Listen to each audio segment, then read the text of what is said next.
Hello, hello. Welcome back. Excellent, as always, to have you back. Back for another chapter of our current book, A Wrinkle in Time. Now, we are about to read chapter 5. And where we left it off...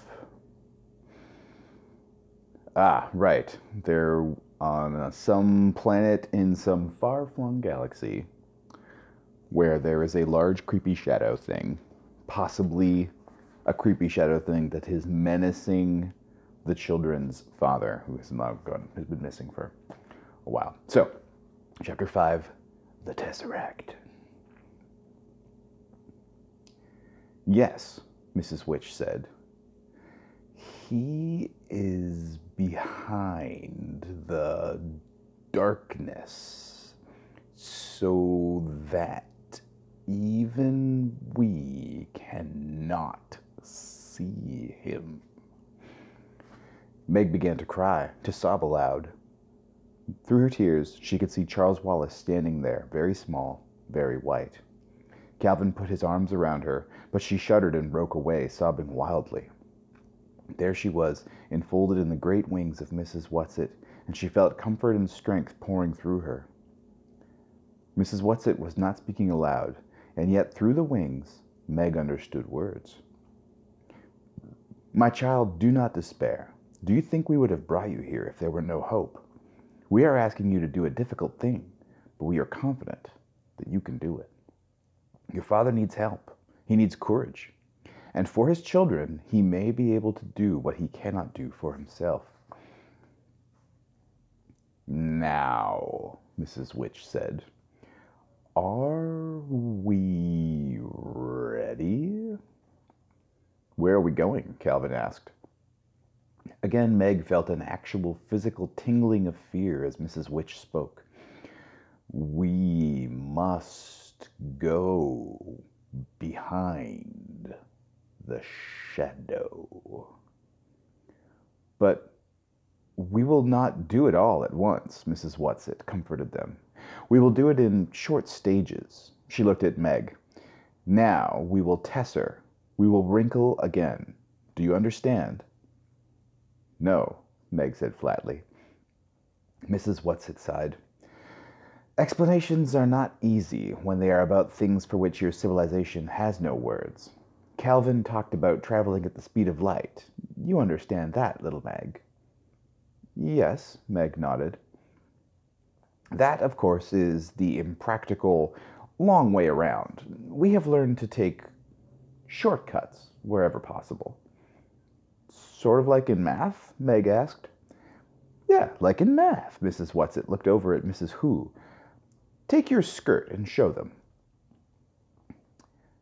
La experiencia es la madre de la ciencia. Spanish, my dears, Cervantes. Experience is the mother of knowledge. Mrs. Who took a portion of her white robe in her hands and held it tight. You see, Mrs. Whatsit said, if a very small insect were to move from the section of skirt in Mrs. Who's right hand to that in her left, it would be quite a long walk for him if he had to walk straight across. Swiftly, Mrs. Who brought her hands together, holding the skirt together. Now you see, Mrs. Whatsit said, he would travel there without taking that long trip. This is how we travel.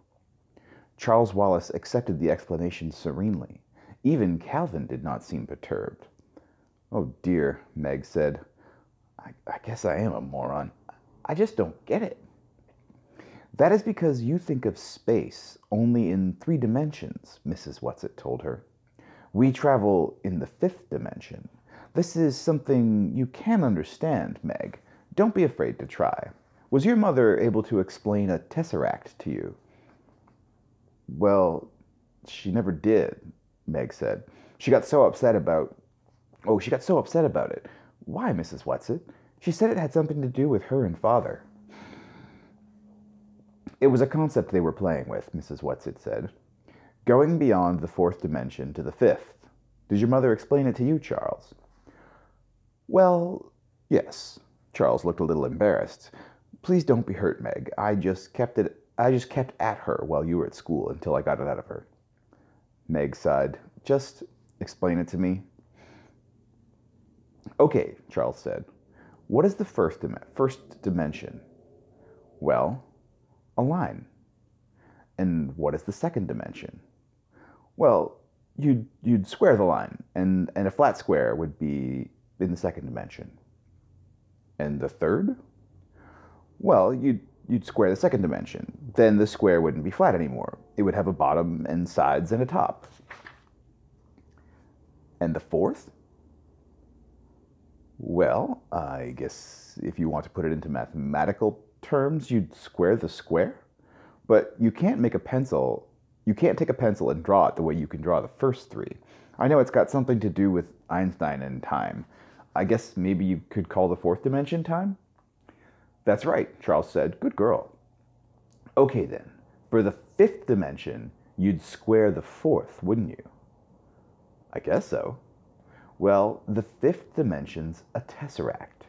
You add that one to the other four dimensions and you can travel through space without having to go the long way round. In other words, to put it into Euclid or old-fashioned plane geometry, a straight line is not the shortest distance between 2 points. For a brief, illuminating second, Meg's face had the listening, probing expression that was so often seen on Charles's. I see, she cried. I got it. For just a second, I got it. I can't possibly explain how, but there for a second, I saw it. She turned excitedly to Calvin. Did you get it? He nodded. Enough. I don't understand it the way Charles Wallace does, but enough to get the idea. So, now we go, Mrs. Witch said. There is not all the time in the world. Could we hold hands? Meg asked. Calvin took her hand and held it tightly in his. You can try, Mrs. Whatsit said, though I'm not sure how it will work. You see, though we travel together, we travel alone. We will go first and take you afterward in the backwash. That may be easier for you. As she spoke, the great white body began to waver, the wings to dissolve into mist. Mrs. Who seemed to evaporate until there was nothing but the glasses, and then the glasses too disappeared. It reminded Meg of the Cheshire Cat. I've often seen a face without glasses, she thought, but glasses without a face. I wonder if I go that way too. First me and then my glasses. She looked over at Mrs. Witch. Mrs. Witch was there, and then she wasn't. There was a gust of wind and a great thrust and a sharp shattering as she was shoved through... what? Then darkness. Silence. Nothingness. If Calvin was still holding her hand, she could not feel it. But this time she was prepared for the sudden and complete dissolution of her body. When she felt the tingling coming back to her fingertips, she knew this journey was almost over, and she could feel again the pressure of Calvin's hand about hers. Without warning, coming as a complete and unexpected shock, she felt a pressure she could never imagine, as though her body were being completely flattened out by an enormous steamroller. This was far worse than the nothingness she had been. While she was nothing, there was no need to breathe. But now her lungs were squeezed together so tight that although she was dying for want of air, there was no way for her lungs to expand and contract, to take in the air that she must have to stay alive. This was completely different from the thinning of atmosphere when they flew up the mountain, and she had to put the flower to her face to breathe. She tried to gasp, but a paper doll can't gasp. She thought she was trying to think, but her flattened-out mind was unable to function as her lungs. Her thoughts were squashed along with the rest of her. Her heart tried to beat. It gave a knife-like sideways movement, but it could not expand. But then she seemed to hear a voice, or if not a voice, at least words. Words flattened out like printed words on paper. Oh no, we can't stop here. This is a two-dimensional planet, and the children can't manage here. She was whizzed into nothingness again, and nothingness was wonderful. She did not mind that she couldn't feel Calvin's hand. and she could not see or feel or be. The relief from the intolerable pressure was all she needed. Then the tingling began to come back to her fingers and her toes. She could feel Calvin holding her tightly. Her heart beat regularly. Blood coursed through her veins. Whatever had happened, whatever mistake had been made, it was over now. She thought she heard Charles Wallace saying, his words were round and full as spoken words ought to be. "Really, Mrs. Which, you might have killed us." This time she was pushed out of the frightening fifth dimension with a sudden, immediate jerk. There she was, herself again, standing with Calvin beside her, holding on to her hand for dear life, and Charles Wallace in front of her, looking indignant. Mrs. Whatsit, Mrs. Who, and Mrs. Which were not visible, but she knew that they were there. The fact of their presence was strong about her. "Children, I apologize," came Mrs. Which's voice. "Now, Charles, calm down," Mrs. Whatsit said, appearing not as the great and beautiful beast she had been when they last saw her, but in her familiar wild garb of shawls and scarves and an old tramp's coat and hat. "You know how difficult it is for her to materialize. If you are not substantial yourself, it's very difficult to realize how limiting protoplasm is." "I am sorry," Mrs. Which's voice came again, but there was more of a hint of amusement in it. "It is not funny," Charles Wallace gave a childish stomp of his foot. Mrs. Who's glasses shone out, and then the rest of her appeared more slowly behind them. "We are such stuff as dreams are made on," she smiled broadly. "Prospero in The Tempest. I do like that play." "You didn't do it on purpose?" Charles demanded.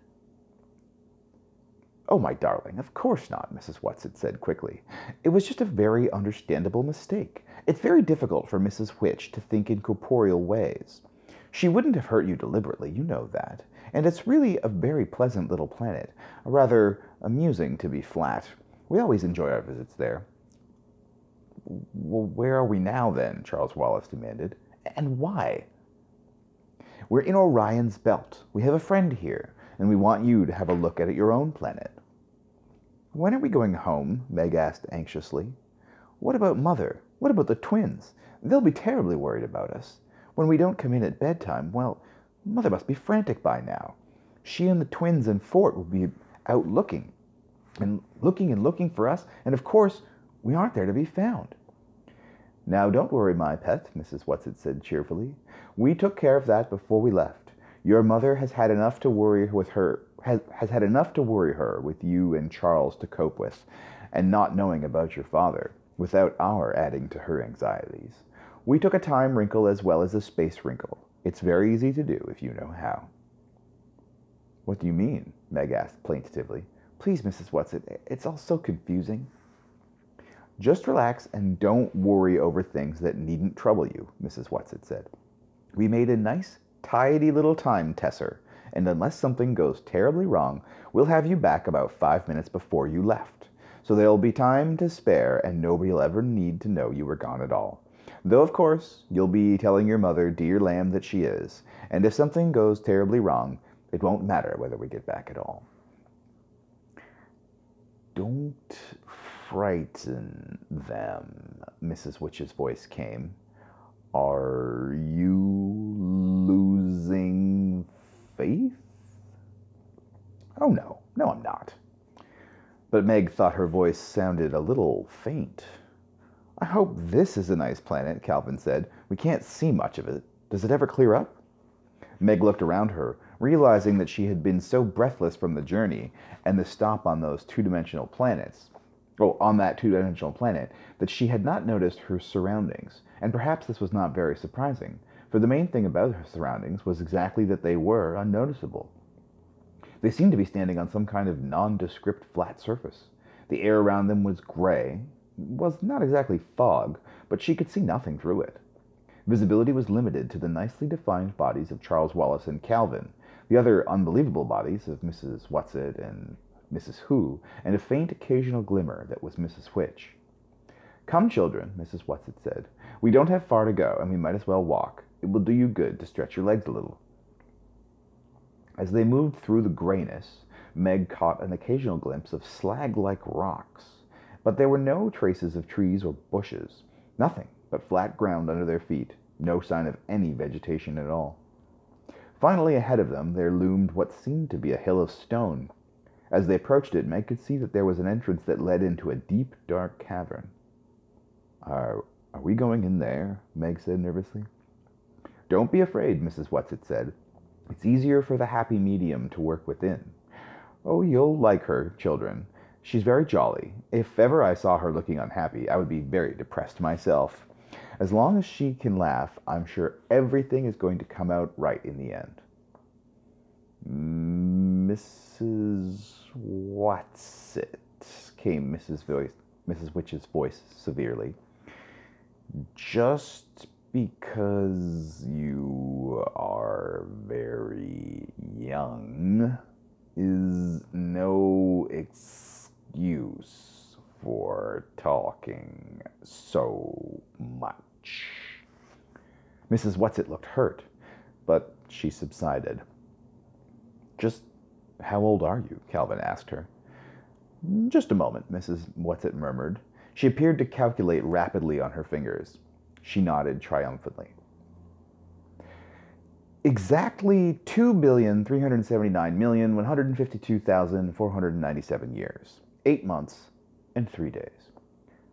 That is according to your calendar, of course, which even you know isn't very accurate.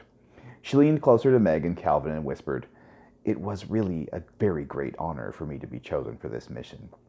It's just because of my verbalizing and materializing so well, you know. But of course, we can't take any credit for our talents. It's how we use them that counts, and I make far too many mistakes. That's why Mrs. Who and I enjoyed seeing Mrs. Witch make a mistake when she tried to land you on a two-dimensional planet. It was that we were laughing at, not you. She was laughing at herself, you see. She's really terribly nice to us younger ones. Meg was listening with such interest to what Mrs. Whatsit was saying that she hardly noticed when they went into the cave. The transition from... serious error? Okay. The transition from the grayness of the outside to the grayness of the inside was almost unnoticeable. She saw a flickering light ahead of them. She saw a flickering light ahead and down, and it was toward this that they went. As they drew closer, she realized that it was a fire. It gets very cold in here, Mrs. Whatsit said, so we asked her to have a good bonfire going for you. As they approached the fire, she could see a dark shadow against it, and as they went closer still, they could see that the shadow was a woman. She wore a turban of beautiful pale mauve silk and a long, flowing purple satin gown. In her hands was a crystal ball into which she was gazing deeply. She did not appear to see the children, Mrs. Whatsit, Mrs. Who, and Mrs. Witch, but continued to stare into the crystal ball, and as she stared, she began to laugh, and she laughed and laughed at whatever it was that she was seeing. Mrs. Witch's voice rang out clear and strong, echoing against the walls of the cavern, and the words fell with a sonorous clang. We are here. The woman looked up from the ball, and when she saw them, she got up and curtsied deeply.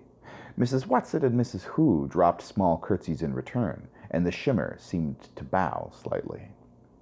Oh, medium dear, Mrs. Whatsit said, these are the children. Charles Wallace Murray. Charles Wallace bowed. Margaret Murray. Meg felt that if Mrs. Whatsit and Mrs. Who had curtsied, she ought to, too. Also, she did, rather awkwardly. And Calvin O'Keefe. Calvin bobbed his head. We want them to see their home planet, Mrs. Whatsit said. The medium lost the delighted smile she had worn till then. Oh, why must you make me look at unpleasant things when there are so many delightful ones to see? Again, Mrs. Witch's voice reverberated through the cave. There will no longer be so many pleasant things to look at if responsible people do not do something about the unpleasant ones. The medium sighed and held the ball high. Look, children, Mrs. Whatsit said.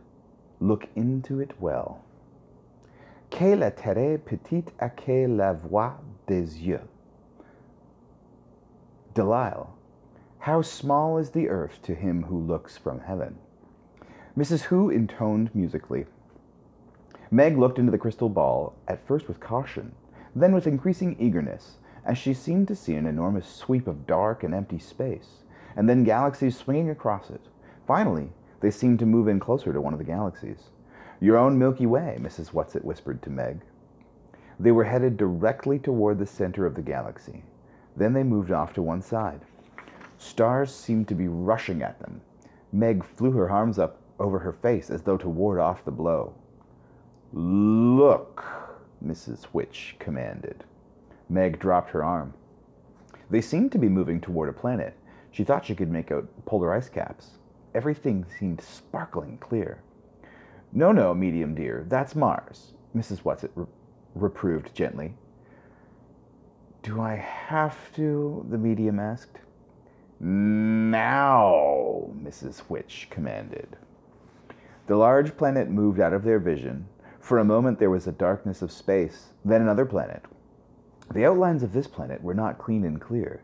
It seemed to be covered with a smoky haze. Through the haze, Meg thought she could make out the familiar outlines of continents, like pictures in her social studies books. It is because of our atmosphere that we can't see properly. Is it because of our atmosphere that we can't see properly? She asked anxiously. No, Meg. You know that it is not the atmosphere, Mrs. Witch said. You must be brave. It's the thing, Charles Wallace cried. It's the dark thing we saw from the mountainous peak when we were riding on Mrs. Whatsit's back. Did it just come? Meg asked in agony, unable to take her eyes from the sickness of the shadow which darkened the beauty of the earth. Did it just come while we've been gone? Mrs. Witch's voice seemed very tired. Tell her, she said to Mrs. Whatsit. Mrs. Whatsit sighed. No, Meg, it hasn't just come. It has been there for a great many years. That is why your planet is such a troubled one. But why? Calvin started to ask, his voice croaking hoarsely. Mrs. Whatsit raised her hand to silence him. We showed you the dark thing on Uriel first. Oh, for many reasons. First, because the atmosphere on the mountain peak there is so clear and thin you could see it for what it is. And we thought it would be easier for you to understand if you saw it, well, someplace else first, not on your own Earth. I hate it, Charles Wallace cried passionately. I hate the dark thing. Mrs. Whatsit nodded. Yes, Charles, dear, we all do. That's another reason we wanted to prepare you on Uriel. We thought it would be too frightening for you to see at first all about your world. We thought it would be too frightening for you to see it first of all about your own beloved world. But what is it? Calvin demanded. We know that it's evil, but what is it? You have said it, Mrs. Witch's voice rang out. It is evil. It is the powers of darkness. But what's going to happen? Meg's voice trembled. Oh, please, Mrs. Witch, tell us what's going to happen. We will continue to fight. Something in Mrs. Witch's voice made all three of the children stand straighter, throwing back their shoulders with determination, looking at the glimmering Mrs. Witch with pride and confidence. And we are not alone, you know, children, came Mrs. Whatsit, the comforter. All throughout the universe, it's being fought, all through the cosmos. And but it's a grand and exciting battle. I know it's hard for you to understand about size, but there's very little difference in our galaxy of the tiniest microbe and the greatest galaxy. You think about that, and maybe it won't seem strange to you that some of our very best fighters have come right from your own planet. And it's a little planet, dears, out on the edge of a little galaxy. You can be proud that it's done so well. Who have our fighters been? Calvin asked. Oh, you must know them, dear, Mrs. Whatsit said. Mrs. Who's spectacles shone out at them triumphantly. And the light shineth in the darkness, and the darkness comprehended it not. Jesus? Charles Wallace said. Why, of course. Jesus. Of course, Mrs. Whatsit said. Go on, Charles, love. There were others, all your great artists. They've been light for us to see by. Leonardo da Vinci, Calvin suggested tentatively. And Michelangelo? And Shakespeare, Charles Wallace called out. And Bach, and Pasteur, and Madame Curie, and Einstein. Now Calvin's voice rang out with confidence. And Schweitzer, and Gandhi, and Buddha, and Beethoven, and Rembrandt, and St. Francis. Now you, Meg, Mrs. Whatsit ordered. Oh, Euclid, I suppose? Meg was in such an agony of impatience that her voice grated irritably. And Copernicus. But what about Father? Please, what about Father? We are going to your father, Mrs. Witch said. But where is he? Meg went over to Mrs. Witch and stamped as though she were a child as young as Charles Wallace. Mrs. Whatsit answered in a voice that was low but quite firm. On a planet that has given in, so you must prepare to be very strong. All traces of cheer had left the happy medium's face. She sat holding the great ball, looking down at the shadowed earth, and a slow tear coursed down her cheek. I can't stand it any longer, she sobbed. Watch now, children. Watch. Well, getting weirder and weirder. All right, that's the end of chapter 5. We'll be back fairly soon for chapter 6, The Happy Medium. Very well. Now then, I believe it is getting a little late, and I am certain that I am getting a little tired, so I'm off to get some sleep. Good night.